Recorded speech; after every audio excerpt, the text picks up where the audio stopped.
Hello दोस्तों, मेरा नाम है जयमीन। आप देख रहे हैं टेकी जयमीन। दोस्तों यहाँ पे आप देख सकते हो कि मेरे पास यहाँ पे Redmi का Note 14 Pro है और यहाँ पे ऑफिशियली जो HyperOS 2 है उसका अपडेट यहाँ पे आ चुका है। और मुझे लगता है कि ये अपडेट बहुत ही लेट आया है। ऐसा मुझे क्योंकि यहाँ पे आप देख सकते हो कि कितना टाइम हो चुका है ऑलमोस्ट, क्योंकि बहुत सारा मैंने 1 महीने पहले भी एक वीडियो बनाया था जिसमें मैंने बताया था कि यहाँ पे जो Redmi के Note 13 Pro है उसमें अपडेट जल्दी आ गया है, लेकिन यहाँ पे ये अपडेट देखने को नहीं मिला था। लेकिन यहाँ पे ऑफिशियली ये अपडेट आ चुका है। मैं आपको दिखा देता हूँ। यहाँ पे देख सकते हो कि 5.9 GB तक का ये अपडेट था और मुझे लगता है कि बहुत ही लेट हुआ है, लेकिन कोई बात नहीं। लेकिन स्टिल यहाँ पे Xiaomi को एक अच्छी बात ध्यान रखनी चाहिए कि यहाँ पे जल्दी से अपडेट देना चाहिए। ये बहुत ही लेट हो चुके। पहले क्या होता था कि थोड़ा बहुत एक्साइटमेंट रहता था कि कोई भी अपडेट आता है तो उसको एक्सपीरियंस करने के लिए हमको जो एक्साइटमेंट रहती थी वो यहाँ पे अब देखने को नहीं मिलती, जो कि पहले देखने को मिलती थी। पहले क्या होता था कि जो जी नॉर्मल से भी कहते हैं ना कि छोटे मोटे भी अपडेट आते थे तो उसमें भी हमको बहुत ही एक्साइटमेंट रहती थी, लेकिन अब यहाँ पे वो निकल चुकी है क्योंकि जो कंपनियां हैं वो अब अपडेट के बारे में बहुत ही लेट हो चुकी है। अब यहाँ पे स्पेशली कुछ कंपनियां जैसे कि हम देख सकते हैं कि गूगल है, सैमसंग है, वो सारी कंपनियां क्या है कि कुछ नया अपग्रेड भी करती है, लेकिन यहाँ पे Xiaomi वाले या कोई भी Realme वाले कुछ ज़्यादा अपग्रेड नहीं करते, चाहे OnePlus भी नहीं करते, क्योंकि OnePlus और जो Oppo और जो Realme ये तीनों कंपनी का जो सॉफ्टवेयर ColorOS के डिपेंड पे ही चलते हैं, तो उसमें को भी कोई चेंज देखने को नहीं मिलता। तो ये सब कुछ है। तो आप देख सकते हो कि ये वाला अपडेट यहाँ पे आ चुका है। तो आज हम बात करेंगे इसी अपडेट के बारे में। वीडियो शुरू करने से पहले बताना चाहूँगा कि अगर आपने हमारा चैनल सब्सक्राइब नहीं किया तो पहले सब्सक्राइब कर दीजिए, मैं ऐसी रोज एक वीडियो लाता रहूँगा। तो आप देख सकते हो कि यहाँ पे 5.9 GB तक का ये अपडेट है और मैं आपको अबाउट सेक्शन में दिखा देता हूँ। आप देख सकते हो कि यहाँ पे HyperOS 2.0.2.0 देखने को मिल जाता है वर्जन नंबर, और यहाँ पे जो Android 15 ऑब्वियसली बात है Android 15 देखने को मिलेगा, जो कि एक कहते हैं ना कि अच्छी बात हुई कि यहाँ पे अपडेट के साथ ये Android 15 देखने को मिला। और सिक्योरिटी पैच है वो आपको मार्च के महीने का है। हालांकि अभी मार्च जब खत्म होने वाला है फिर भी ठीक है, लेकिन यहाँ पे अप्रैल भी आने वाला है, तो ये बहुत ही थोड़ा सा लेट लगा, लेकिन स्टिल यहाँ पे एक लेटेस्ट अपडेट आपको देखने को मिल जाता है सिक्योरिटी पैच के साथ। तो ये 3 मेजर चेंजेस है। अब बात करते हैं इसके पहले इंटरफेस क्या चेंज हुआ। तो इंटरफेस में कुछ भी चेंज नहीं हुआ, जो कि पहले HyperOS 1 में था वैसा ही सेम है। तो वो यहाँ पे एक्सपेक्ट मत करना कि आपको यहाँ पे कुछ चेंजेस देखने को मिलेंगे। सेम वैसा यहाँ पे देख सकते हो कि नोटिफिकेशन जो पैनल है यानी कंट्रोल सेंटर है वो सेम पुराना जैसा ही देखने को मिल जाता है, तो उसमें कोई चेंज नहीं है। और यहाँ पे करेंगे तो वो भी सेम ही है, कोई फर्क नहीं है। तो दोनों सेम है, नोटिफिकेशन पैनल और कंट्रोल सेंटर दोनों सेम देखने को मिल जाते हैं। दूसरी बात करें यहाँ पे सेटिंग पेज की, तो सेटिंग पेज भी यहाँ पे सेम ही देखने को मिल जाता है, कोई चेंज यहाँ पे देखने को नहीं मिलता। तो HyperOS 2 में हम एक्सपेक्ट कर सकते थे कि यहाँ पे कुछ चेंज देखने को मिले, इंटरफेस भी शायद चेंज देखने को मिल जाए, लेकिन वैसा नहीं है। सिर्फ मेजर जो चेंजेस ये है कि Android 15, हालांकि हम एक सेटिंग यहाँ पे लाइवली मैं आपको दिखाऊंगा कि चेंज क्या देखने को मिलता है, क्या कुछ नहीं देखने को मिलता है, वो मैं आप सब कुछ यहाँ पे लाइवली दिखाऊंगा। मैंने कोई स्क्रिप्ट नहीं रेडी की, लेकिन स्टिल आपके सामने ही सब कुछ यहाँ पे ओपन करके देख लेंगे। पहली बात करें यहाँ पे सिक्योरिटी स्टेटस, तो यहाँ पे सिक्योरिटी स्टेटस आप देख सकते हैं कि अक्टूबर का महीने का देखने को मिलता है, वो भी लेट है। हालांकि अगर यहाँ पे मैं प्ले प्रोटेक्ट को करूँगा तो यहाँ पे अपडेट को शायद देखने को मिल जाए, लेकिन ऐसा नहीं। तो यहाँ पे देखने को मिलता है, तो मैं इसे रिस्टार्ट करके देख लेता हूँ कि कौन सा लेटेस्ट देखने को मिलता है।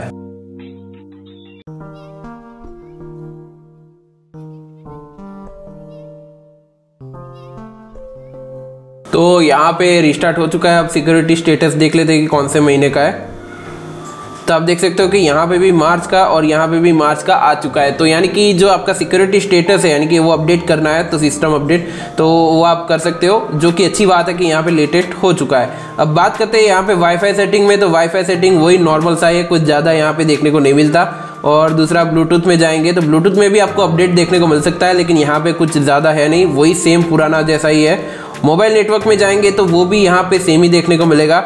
दूसरा यहाँ पे पोर्टेबल हॉटस्पॉट में जाएंगे तो वो भी यहाँ पे सिमिलर ही देखने को मिल जाएगा, तो यहाँ पे कोई चेंज नहीं है। मोर कनेक्टिविटी ऑप्शन में जाएंगे तो वो भी सेम है, कुछ ज़्यादा नहीं है। हाँ, लेकिन अगर आपको एड्स रिमूव करने हैं तो वो एक्सटर्नल में आपको दिखा देता हूँ। तो इस तरह से आपको प्राइवेट DNS में इस तरह का टाइप कर देना है। आप स्क्रीनशॉट निकाल के देख सकते हो और मैं नज़दीक भी कर देता हूँ तो आपको अंदाजा लग सकता है कि किस तरह का देखने को मिल जाएगा। तो ये है, आपको dns.edguard.com आपको लिख देना है तो वो यहाँ से हो जाएगा। और आपकी जो नॉर्मली जो ब्राउजिंग करते हो तो उसमें आपको एड्स देखने को नहीं मिलेगा। तो ये आप कर सकते हो। अब यहाँ पे बात करें पहले लॉक स्क्रीन की, तो लॉक स्क्रीन में जैसे जाएंगे तो यहाँ पे जो पहले जो ऑप्शन मिलते थे वही है, लेकिन यहाँ पे जैसे 3 अलग ऑप्शन से देखने को मिल जाए। जैसे कि ऑलवेज ऑन डिस्प्ले में जाएंगे तो ऑलवेज ऑन डिस्प्ले जाएंगे तो वो आपको पर्सनलाइजेशन ऑप्शन अलग से देखने को मिल जाता है। जैसे कि हमको स्टॉक एंड्रॉइड में क्या होता था कि पर्सनलाइजेशन का ऑप्शन यहाँ पे देखने को मिलता है, जिसमें सब कुछ देखने को मिल जाए। Lock style, always on display, icon, phones, notification effect, fingerprint effect, wallpaper, carousel और थीम्स, ये आपको सारे ऑप्शन देखने को मिल। जैसे लॉक स्टाइल में जाएंगे तो वही पुराना जैसा मिलता था वैसा ही है। हाँ, लेकिन यहाँ पे कुछ इफेक्ट यहाँ पे अलग से हो चुकी है। पहले यहाँ पे वो देखने को नहीं मिलती थी, लेकिन यहाँ पे आपको देखने को मिल जाती है, जो कि नॉर्मली अच्छा लगता है। देखने जाएगा, यानी कि नॉर्मली आप देख सकते हो कि इस तरह का। अगर यहाँ पे डेप्थ इफेक्ट भी आप कर सकते हो अगर आपका फोटो सपोर्ट करता है तो। लेकिन यहाँ पे बहुत ही अच्छा आपको अलग अलग ऑप्शन देखने को मिल जाते हैं, बहुत सारे ऑप्शन है। और नीचे भी आपको देखने को मिलते हैं कई सारे, तो पुराने भी है, जैसे कि HyperOS 1 में देखने को मिलते थे वैसे वाले देखने को मिलते हैं। जैसे ये देख सकते हो, ये थोड़े बहुत पुराने भी देखने को मिल जाते हैं, जो कि लुक्स वाइज अच्छे लगते हैं। हाँ, ये वाला इफेक्ट है वो स्टॉक एंड्रॉइड में देखने को मिलता है, वैसा वाला यहाँ पे ये लॉक स्टाइल देखने को मिल जाता है। तो अगर आपको यहाँ पे यूज़ करना है तो इसे अप्लाई कर सकते हो। हालांकि खुद का भी फोटो आपको लगाना है तो वो भी आप लगा सकते हो। तो इस तरह से देखने को मिलता है। ऑलवेज ऑन डिस्प्ले में जाएंगे तो ऑलवेज ऑन डिस्प्ले में कुछ यहाँ पे खास कुछ देखने को नहीं मिलता, कुछ नए इफेक्ट है, बाकी कुछ जो पुराने वाले थे वैसे ही है।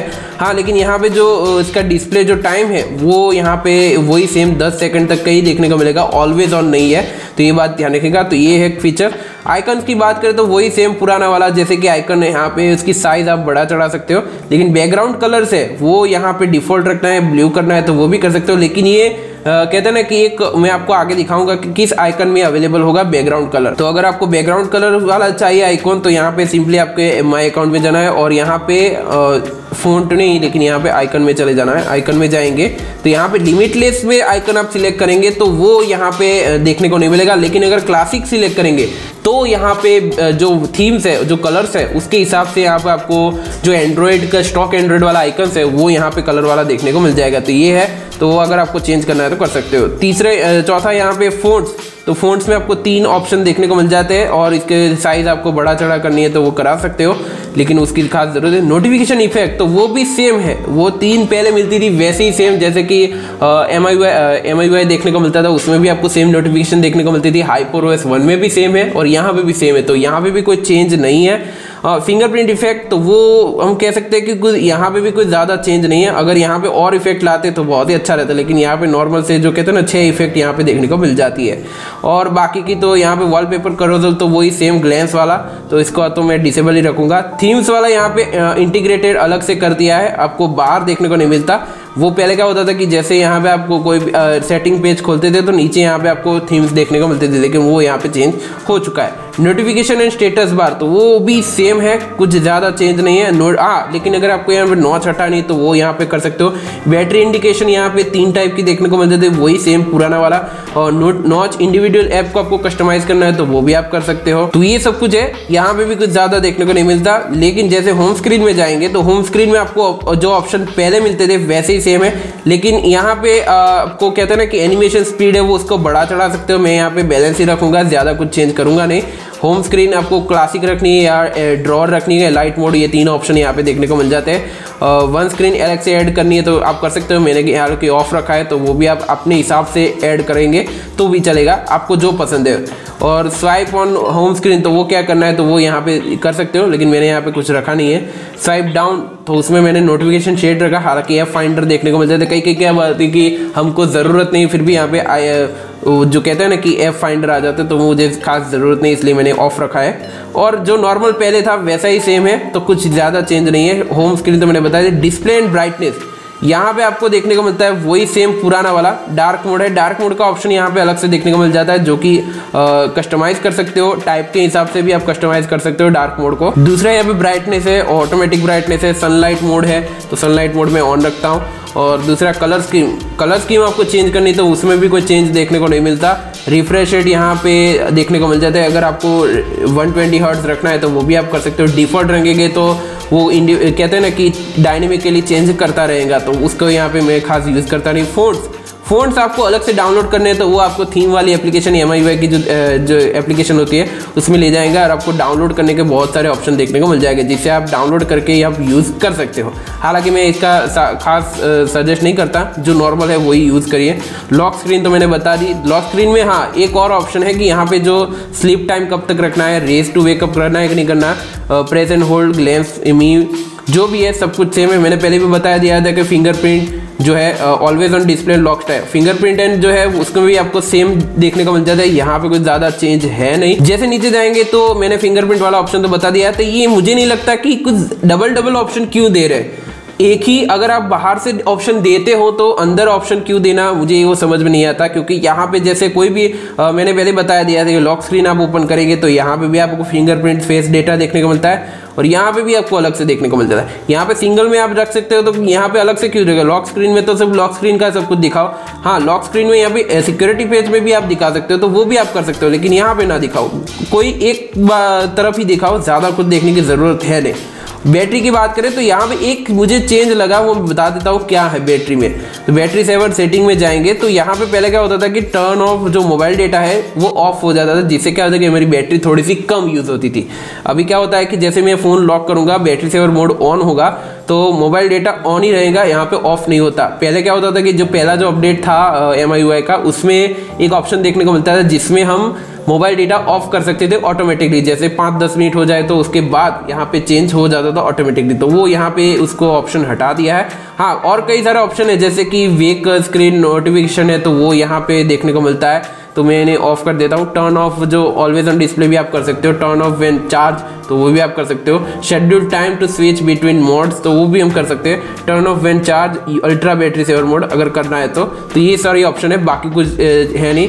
और चार्जिंग ऑप्शन की बात करूँ तो वही सेम है, लेकिन यहाँ पे आपको स्पीड अप चार्जिंग भी देखने को मिलता है, तो वो मैं यहाँ पे कहता है ना कि सजेस्ट नहीं करूँगा क्योंकि वो थोड़ा सा हीट होता है, तो इसलिए यहाँ पे मैं इसे नॉर्मल स्टैंडर्ड में ही रखूँगा। बैटरी प्रोटेक्शन की बात करूँ तो वो यहाँ पे देखने को मिल जाता है, तो ये अलग से ऑप्शन देखने को मिल जाता है। नंबर ऑफ चार्जिंग यानी कि कितनी बार चार्ज हुआ है वो यहाँ पे देखने को, जैसे कि एप्पल में देखने को मिलता है कि कितनी बार चार्ज हो तो वो यहाँ पे देखने को मिल जाता है। बैटरी हेल्थ कितनी है तो वो एक्सेलेंट दिखा रही है, टेम्परेचर नॉर्मल दिखा रहा है, तो वो ये सिमिलर मुझे लगता है कि जैसे कहते हैं ना कि वो एप्पल वाले में देखने को मिलता है बैटरी हेल्थ, वो ऐसा वाला यहाँ पे देखने को मिल जाता है। हालांकि एंड्रॉइड ने तो ऑफिशियली, स्टॉक एंड्रॉइड में तो ऑफिशियली देखने को मिलता है, लेकिन यहाँ पे भी देखने को मिल जाता है, तो वो सब कुछ है। एडिशनल फीचर्स की बात करूँ तो वो यहाँ पे देखने को मिल जाता है। शेड्यूल पावर ऑन ऑफ, मैंने बताया था ना कि जो 5G का जो मोबाइल डेटा ऑफ होना चाहिए तो वो यहाँ पे ऑप्शन मिलता था, वो यहाँ पे निकाल दिया है, तो ये एक मुझे चेंज लगा। बाकी यहाँ पे बैटरी के जो देखते सकते हो कि बैटरी किस तरह की यूज़ होती है, मैं आपको सब कुछ दिखा देता हूँ।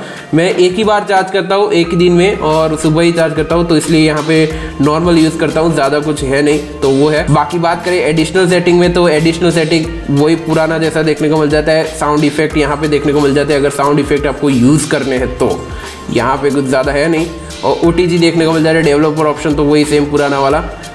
AI सबटाइटल यहाँ पे देखने को मिल जाता है, ये अलग तरह का यहाँ पे इंट्रोड्यूस किया है, हालांकि यहाँ पे मैं यूज़ करता नहीं, अगर आपको यूज़ करना है तो इसे ऑन करके यूज़ कर सकते हो। तो ये कुछ AI के फीचर्स के बारे में ऐड किया गया है। स्क्रीन रिकॉर्डिंग की बात करूँ तो वो यहाँ पे चेंज है, पहले यहाँ पे रिजोल्यूशन थोड़ा सा कम देखने को मिलता है, लेकिन अब फुल HD+ का रिजोल्यूशन कर दिया है। दूसरा यहाँ पे ओरिएंटेशन भी आप चेंज कर सकते हो, वीडियो क्वालिटी भी आप चेंज कर सकते हो। साउंड सोर्स यहाँ पे आपको 3 ऑप्शन, माइक्रोफोन, सिस्टम और बोथ, ये आप कर सकते हो, तो ये भी आपको अच्छा खासा देखने को मिल जाता है। फ्रेम रेट की बात करूँ तो 90 FPS तक आप रिकॉर्डिंग कर पाएंगे। पहले क्या होता था कि 60 FPS तक रिकॉर्डिंग का ऑप्शन देखने को मिलता था स्क्रीन रिकॉर्डिंग, लेकिन अब ये पे 19 FPS आप कर सकते हो, जो कि अच्छी बात है। Show touch gesture, show button taps, सब कुछ यहाँ पे देखने को मिल जाता है। तो स्क्रीन रिकॉर्डिंग का ऑप्शन वो अच्छा खासा देखने को मिलता है। क्लियर स्पीकर, अगर यहाँ पे आपके फ़ोन में पानी चला गया है, अगर आपको क्लियर करना है तो वो यहाँ पे डायरेक्टली दिया है। जैसे मैं स्टार्ट करूँगा तो वो आप देख सकते हो कि इस तरह से आवाज़ करेंगे तो आपका जो स्पीकर है वो क्लियर हो जाएगा। ये 30 सेकंड तक का आपको यहाँ पे टाइमर देखने को मिल जाएगा, तो इस तरह से आपका जो स्पीकर्स है वो क्लियर हो जाएंगे। डस्ट हो गए या वही कोई भी वाटर होगा तो वो सब कुछ क्लियर हो जाएगा।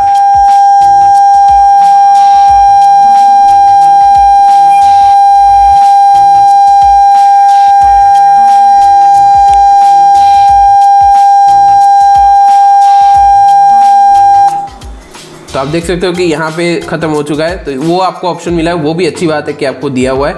और इग्नोर एक्सीडेंटल टच, तो वो यहाँ पे आपको ऑन ऑफ करना है तो वो कर सकते हो। तो ये सब कुछ है, कुछ ज़्यादा यहाँ पे देखने को नहीं मिलता, सब कुछ हाँ यहाँ पे हार्ट रेट देखने को मिल जाता है। पहले यहाँ पे हार्ट रेट मिलता था, लेकिन यहाँ पे आपको चेक करके दिखा देता हूँ किस तरह का हार्ट रेट वर्क करता है। आपको जो फिंगरप्रिंट सेंसर है उसी में आप हार्ट रेट यहाँ पे चेक कर पाएंगे। तो आपको इस तरह से हार्ट रेट देखने को मिल जाएगा जो कि फिंगरप्रिंट से काम करता है। कुछ ज़्यादा यहाँ पे है नहीं। हाँ, मेमोरी एक्सटेंशन यहाँ पे आप 8 GB तक आप कर सकते हैं। मेरे पास 8 GB वाला वेरिएंट है तो यहाँ पे 8 GB कर सकते हो। अगर आपके पास 12 GB वाला वेरिएंट है तो उसमें भी आप 12 GB एक्सटेंड कर पाएंगे। हालांकि इस तरह का ही काइंड ऑफ होगा, ज़्यादा कुछ नहीं है। और सर्कल टू सर्च वो यहाँ पे देखने को मिल जाता है, जिसमें गूगल का भी ऑप्शन देखने को मिलता है और भी कई सारे ऑप्शन, जैसे कि यहाँ पे बाय डिफॉल्ट गूगल का ही सर्च है जो कि सर्कल टू सर्च आप कर सकते हैं, जो कि एंड्रॉयड 15 के साथ ऑफिशियली आ ही चुका है। तो उसमें मैं कुछ ज़्यादा चेंज करता नहीं है। तो ये सब कुछ है। अब देख लेते हैं कि कैमरा एप्लीकेशन किस तरह की। तो जैसे कैमरा एप्लीकेशन में जाएंगे तो वही पुराना वाला इंटरफेस है, कुछ यहाँ पे कुछ खास नहीं है। हाँ, लेकिन अगर सेटिंग में जाएंगे तो सेटिंग में स्मार्ट सजेशन यहाँ पे देखने को मिल जाता है, डॉक्यूमेंट स्कैनर और स्कैन QR कोड, तो वो यहाँ पे बाय डिफॉल्ट देखने को मिल जाएगा। पिक्चर क्वालिटी आप सेट कर पाएंगे, सेल्फी सेटिंग भी आप कर सकते हो, मिरर फ्रंट सेटिंग और एडजस्ट मेकअप इफेक्ट वो भी आप लगा सकते हो, एडिशनल शटर वो भी आप लगा सकते हो, इमेज स्टेबिलाईजेशन यानी कि जो वीडियो OIS होता है वो भी आप कर सकते हो, और जो कि टाइम लैप्स में ज़्यादातर यूज़ होता ही है, और प्रो मोड में भी आपको देखने को मिल जाएगा। और वीडियो एनकोडर भी आप सेट कर सकते हो, वो तो नया वाला भी 265 भी ऐड हो चुका है और 264 भी चल रहा था, लेकिन अब 265 कर सकते हो। और जो भी चेंजेस है वो पहले देखने को मिलता है वैसे वाला है, कुछ यहाँ पे चेंज है नहीं। और जो इंटरफेस है वो भी सेम ही देखने को मिल जाता है, तो कुछ ज़्यादा यहाँ पे चेंज देखने को नहीं मिलता कैमरा वाले एप्लीकेशन में। बात करते हैं यहाँ पे गैलरी वाले में, तो गैलरी में जैसे जाएंगे और यहाँ पे एडिट में ऑप्शन में जाएंगे तो अब AI फीचर्स के बारे में क्या है। तो AI में तो 2 ही ऑप्शन है, इरेजर और स्काई।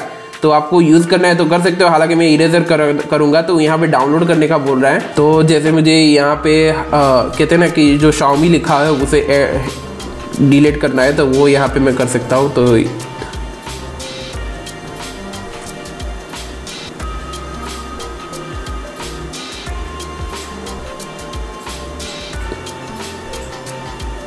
तो आप देख सकते हो कि यहाँ पे चेंज हो चुका है, HyperOS 2 देखने को मिलता है। तो इस तरह से आप चेंज कर सकते हो। और स्काई की बात करूँ तो यहाँ पे तो स्काई है नहीं, तो यहाँ पे मैं कर पाऊंगा नहीं। तो AI के फीचर्स के बारे में 2 ही ऑप्शन है, कुछ ज़्यादा यहाँ पे देखने को नहीं मिलता। ये सब कुछ सिक्योरिटी एप्लीकेशन में जाएंगे तो सिक्योरिटी एप्लीकेशन भी वही सेम पुरानी जैसी देखने को मिलती है, यहाँ पे कोई चेंज है नहीं, वही सेम पुराना वाला इंटरफेस।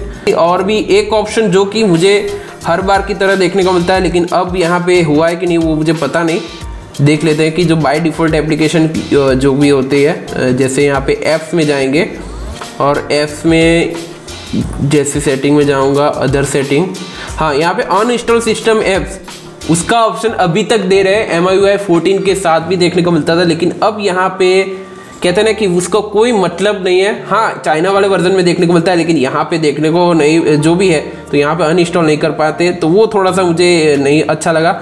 और सिस्टम ऐप सेटिंग आप कर सकते हो, रिकमेंडेशन यहाँ पे ऑफ रखना, मैनेज होम स्क्रीन शॉर्टकट तो वो भी आप कर सकते हो, रीसेट ऐप रेफरेंस वो आप कर सकते हो अगर करना है तो, लेकिन यहाँ पे कुछ खास करूँगा नहीं। ये सब कुछ नॉर्मल सा है। बैकग्राउंड ऑटो स्टार्ट है, उसे आप टर्न ऑफ ऑन ऑफ कर सकते हो, तो ये सब कुछ ये नॉर्मल सा है। हाँ, लेकिन एक चीज़ मुझे अच्छा लगा वो ये कि क्या होता है कि जैसे यहाँ पे कोई भी फ़ोन नंबर होगा तो वो फ़ोन नंबर देखने को मिल जाएगी, लेकिन अगर आपके पास फ़ोन नंबर ऐड है अपने डायरी में तो यहाँ पे इस तरह से आपको जो नया वाला डायलर है उसमें आपको यहाँ पे कोई भी फ़ोन नंबर देखने को नहीं मिलता, सिर्फ नेम ही देखने को मिलेंगे। तो ये बहुत ही अच्छा फीचर्स है, ये एप्पल की तरह ही काम करता है। जैसे एप्पल में देखने को मिलता है कि अगर आप डायलेट हिस्ट्री निकालेंगे तो उसमें सिर्फ आपको नेम ही देखने को मिलेगा। हाँ, लेकिन अगर आपको अननोन नंबर फ़ोन आया है या आपने कॉल किया है तो उसका ही नंबर यहाँ पे देखने को मिल जाएगा। तो इस तरह से आपको देखने को मिलता है, तो ये अच्छा मुझे लगा, ये मुझे बेस्ट लगा। आपकी क्या ओपिनियन है वो भी मुझे कमेंट में जरूर बताना। दूसरा मुझे वो चेंज ये लगा कि आप देख सकते हो कि पहले जो अपडेट था ना, तो मैंने यहाँ पे इस तरह से आइकन सेट किए हुए थे तो वो थोड़ा यहाँ तक जाता था, सेम था, लेकिन यहाँ पे यानी कि जो रिजोल्यूशन है 1.5 के रिजोल्यूशन यहाँ पे पूरा का पूरा यहाँ पे उन्होंने यूज़ किया है। हालांकि उसको चेंज करने का ऑप्शन देना चाहिए था, लेकिन वो यहाँ पे उन्होंने नहीं दिया कि 1.5 के रिजोल्यूशन रखना है या फुल HD प्लस का, तो वो यहाँ पे ऑप्शन देते तो यहाँ पे मुझे लगता है कि ये क्या होता है कि थोड़ा सा क्या छोटा छोटा लगता है, ये फ़ोन इतनी साइज स्क्रीन बड़ी लगती है और इसके जो आइकन्स है वो बहुत ही बड़े और जो स्पेसिंग है वो बहुत ही कम लगती है, तो वो मुझे चेंज लगा।